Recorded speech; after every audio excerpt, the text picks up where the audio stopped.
एकजना बाले मलाई यहाँ देखाउँदै हुनुहुन्छ। यो काठमाडौँको डाँची हो। जाउँ त।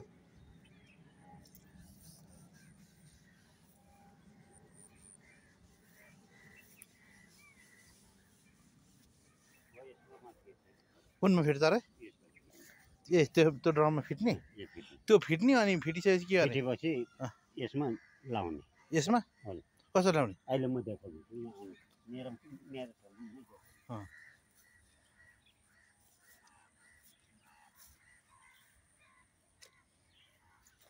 तपाईँको चाहिँ कता यता हो? मेरो चाहिँ यता हो। यसरी पात दिन्छ के तपाईँ? यसरी पात दिएपछि त्यो बिचको मस्ताहरूले यसो गर भने सिकाउने छ। जम्मा 200 फर्मल चलायो भने उनीहरू पुग्छ। हामीले 40 वर्ष 150 वर्ष चलाउने। है त। यता आउनु पेपरमा चाहिँ तपाईँको बनाएका पेपरी?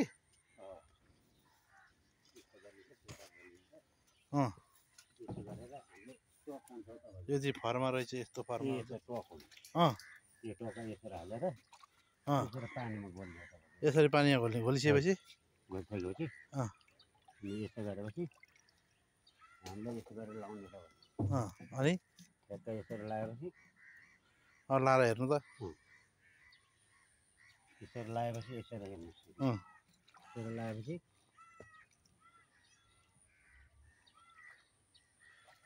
अब पेपर बन्ने। अच्छा वाह पेपर। हजुर यो सुकाए पेपर भयो। खासै धेरै त मिहिनेत पर्न पर्ने त पर्दैन। धेरै मिहिनेत पर्दैन। त्यो भर्खर सिकाउनेलाई चाहिँ अलिक त मिहिनेत पर्छ। सिकाउनेलाई चाहिँ अब यताउता गरेर यता गरेर फेरि यस्तो काठहरू जम्मा गर्नु पर्छ। त्यो त बनाइहाल्छ नि मिस्त्रीले। बनाउने अनि ठ्याक्क बनाउने। यो सजिलो छ नि। यो त यसो गऱ्यो अनि यसरी राख्यो। फेरि अर्को पेपर निकाल्यो भने तपाईँलाई यो बोरिहाल्ने। यो एक कचौडा हाल्ने। यो बोरिहाल्ने। यसो गऱ्यो। यसो गरेपछि अब भएन पेपर तपाईँलाई पेपर देखाइहाल्ने। यस्तो हो पेपर लाग्ने। यसो गरेपछि त अनि हामीले चाहिँ केही गर्नु पर्दैन। यति नै हो। यसरी पानी तर्काउनु मात्र हो। यसो पेपर भएन त। भयो गुड। त्यो सजिलो तरिका हो त। हामीले त्यो मिसिनमा मिसिनमा चाहिँ हामीले पेल्यो अनि यस्तो मिसिन पेलेपछि गोल्ला भएपछि अनि यस्तो गरेर अनि ढुटो बनाउने हुन्छ नि। यस्तो बनाउने हुन्छ नि। यस्तो बनाएपछि अनि पानी थापे यस्तोमा अनि ठ्याक्कै बनायो। एकदम राम्रो आइडिया हो यसरी। अनि यो नेपाली गाई त अब त्यो सुकेपछि भयो नेपाली गाई। हजुर गुड। जाउँ अब उतातिर हेर्नु जाउँ न। तपाईँको चाहिँ कति फर्मा छन् है? यहाँ काम गर्ने कतिजना हुनुहुन्छ जम्मा? हामी 7 जना।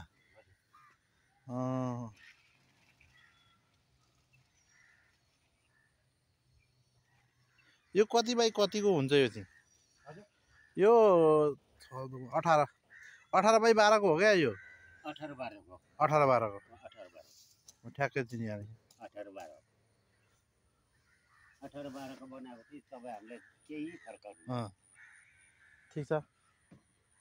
हो यसरी सिकाउनु हो नि। अब थाहा भइहाल्यो नि। अब त्यो एउटा मिसिन चाहिँ किन्नु पर्ने। त कति पर्छ त्यो मिसिनलाई? मिसिन कति पर्छ अब त्यो थाहा छैन।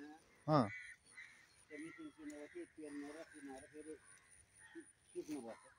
त्यो मिसिनै हो र त। एउटै त्यो मिसिन भए पुग्ने त नि। एउटै मिसिनलाई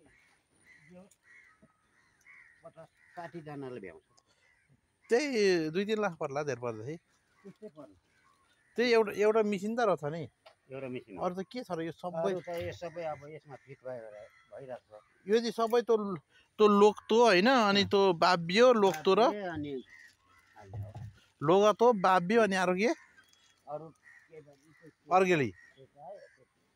यतिलाई चाहिँ लु जाउँ आउने त हेर्दै जाउँ अब।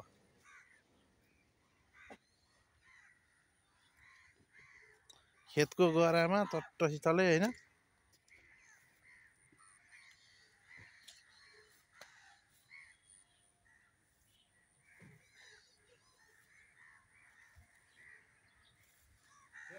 चाहनुहुन्छ भने त्यो कोठामा हेर्नु मैले हेरेको छु होइन तल कोठामा नि पेपर बनाएको हो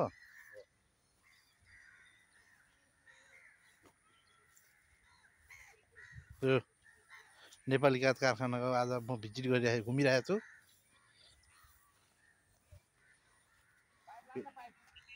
यहाँ पेपर हेर्नु त्यो जाउँ पेपर हेर्नु अब पेपर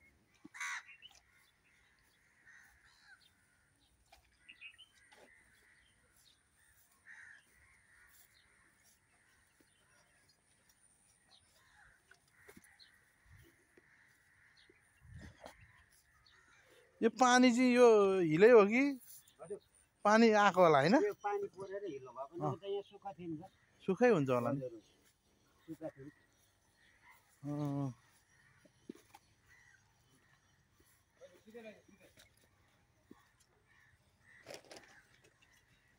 यो चाहिँ के हो लोक्ताहरू हो यो बाँके लोक्ता कहाँबाट आउँदो रहेछ खास त्यो उता कताबाट आउँछ नि लोक्ताहरू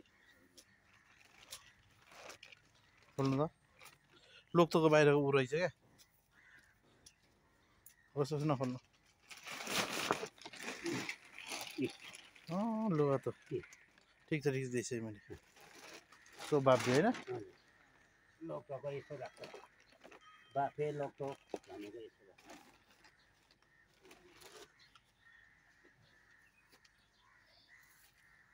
पेपर हेर्नु भने पेपर हेर्नु जाउँ न हेरौँ